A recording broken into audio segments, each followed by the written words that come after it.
Kia ora koutou, ko Jenny tōku ingoa. I am one of the panellists for the next community discussion around online learning and how it is different from being in the physical classroom, what challenges can arise from those differences, and I'm here to provide a primary perspective on addressing some of those differences with ideas and unique opportunities that online learning provides. So the first sort of area that I picked up of being the biggest difference is communication. One of these is around the familiarity that students have responding in the physical classroom. They've built up that familiarity over years of being at school, but that may not be there with their online learning. So what I tend to do is give students time and opportunity to become familiar with how to respond online, how to use those tools to explore the novelty of some of the online tools. And I think it's important to make sure that these tasks are cognitively easy and fun. It's not asking them to know about the subject. The aim of these tasks is to be familiar with and confident with those tools that they're going to be using that next week. I think also being clear and concise with my primary students. I break my content into sort of bite-sized chunks, and my tasks, they're numbered and or bulleted, and I often repeat the format of my instructions with icons or keywords. So the need for understanding what those words mean is removed, and they can focus on the instruction and the task. I think avenues for communication have also changed. So in the classroom, we have a private check-in with the shy or reluctant learner. We have strategies for the kid that likes to put up their hand and answer every question. And we have ways that we work with dyslexic students or students with particular learning needs. And similar avenues can be created in the online environment. So in my synchronous or my Zoom sessions, I let the kids know that the text chat is an option to responding if they don't feel confident speaking out on the video, or even a private chat to me. There are visual cues, giving the thumbs up, or I'm not sure.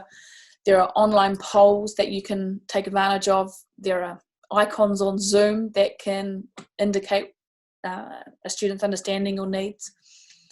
And I think it's important to remind your students at the start of every session that people respond differently, and giving your other kids time to think about their responses, just like you do in the classroom, is reiterated in that online environment.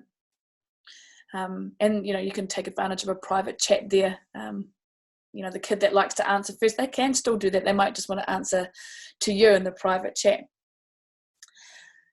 And in the online, on the activities that they can do, there's a wealth of ways that they can express their understanding. There's video recordings, collaborative ways to contribute. Google Docs and slides are fantastic. Drawing tools, even getting outside and doing those outdoor or pen and paper activities that can be uploaded onto the platform. Connection is another big difference, that we have a physical presence with our students in the classroom. And the synchronous, the Zoom sessions are really important for maintaining that connection with your kids. Use that time to ask questions, generate discussion, share ideas or jokes, action songs, those things that build that community and connection there. The asynchronous area, your independent activities are also available. You have the time to think about their responses, to generate those deeper level comments and questions on their contributions. They also have a range of ways that they can connect with that subject, and even with experts within that area, many of whom are available on social media or email at the moment. So my second big area of difference would be timing. So inside of that, the clarifying, I think, in the physical environment, you like clarifying instructions as part of operations as a teacher. It's ongoing, it's always there, checking in with understanding. But in the online environment, that synchronous period of learning is cut short. It's we need to make sure that kids are clear on what we expect of them when they leave Zoom, and going over instructions in the Zoom and even getting kids started is a great way to measure and increase understanding.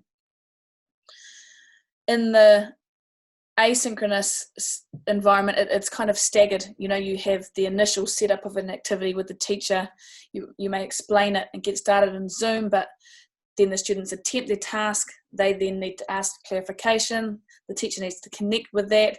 And it's a staggered, dragged out process. So adapting your timing and using things like notifications so that you're available to respond when those first students start coming in with ideas or questions. After those first questions come in, you make some changes so that those similar queries are reduced, or you use a student response as a model so other kids can get an idea of what the task entails. A real opportunity with timing, especially for primary teachers, is that you don't need to be switched on from 8:30 till 3 as you are in the classroom, and it's relentless. So relax that. Take time out. You'll end up doing comments after dinner. So take the time to have that coffee and sit down in the sun at 9 a.m. The third area, I guess, is oversight or learner initiative. So teachers are forced to relinquish that oversight that we have from 9 till 3. And in the classroom, the learner motivation is often supplemented by teacher motivation, as in, hurry up and do it. But in the online environment, you're heavily relying on learner initiative and interest to get those activities done. So I guess the most important thing here for me is to make those tasks engaging and make them about what is core to learning. Like, remove your peripheral expectations that you might have. Any busy work sort of falls to the wayside because you want students to be engaged and you want it to be purposeful. Don't complicate things too much. Use simple instructions. They can be open-ended, but make sure it's important to understanding. And share your excitement and your comments, going over what they contributed in that next Zoom session, and being excited about what they've done, because they've done it on their own back, which is for some kids it's a new experience. So share your excitement around that, and all that stuff that makes them feel good about putting in that effort is really important. So the last thing we discussed in the panel was how learners and teachers can get deeper with online learning, whether it be co-construction or collaboration or inquiry. And my advice would be to ease into it. So the all these things are extremely important for that future-focused learning, but don't expect all of your classroom pedagogy to be picked up in the online environment immediately. Reiterating the point that familiarize your students with the tools and yourself, get into the swing of things, and think about what that key learning is. And then next would be to find the right tools. If it's inquiry or collaboration, co-construction related, think about the tools you're familiar with using as a beginning. Commenting, questioning, giving feedback on peer posts, all that is the beginning of that sort of learning. And investigate a few options for taking it deeper. Try it out with students, but don't feel like you have to stick with it if it's not working. Get student input, say that you're trying out a new tool and this is what you want to get out of it, and get their feedback. Did they get out of it what you hoped, and did you get out of it what you hoped? Some easy to navigate suggestions to start with for me would be the Google Suite. Fantastic, the docs for editing and collaborative contributions, slides, Padlet for collating ideas, MindMap for a collaborative brainstorming. But there are loads of tools out there. My advice would be to talk to your teachers, and it's always nice to have a friendly face to explain the ins and outs to you before you spend hours delving into the possibilities.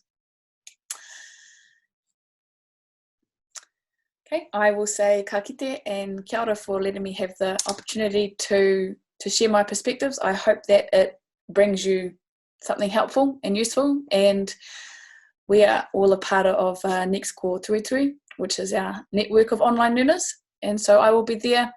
And if you have a question you want to direct at me, tag me in it and I'll respond.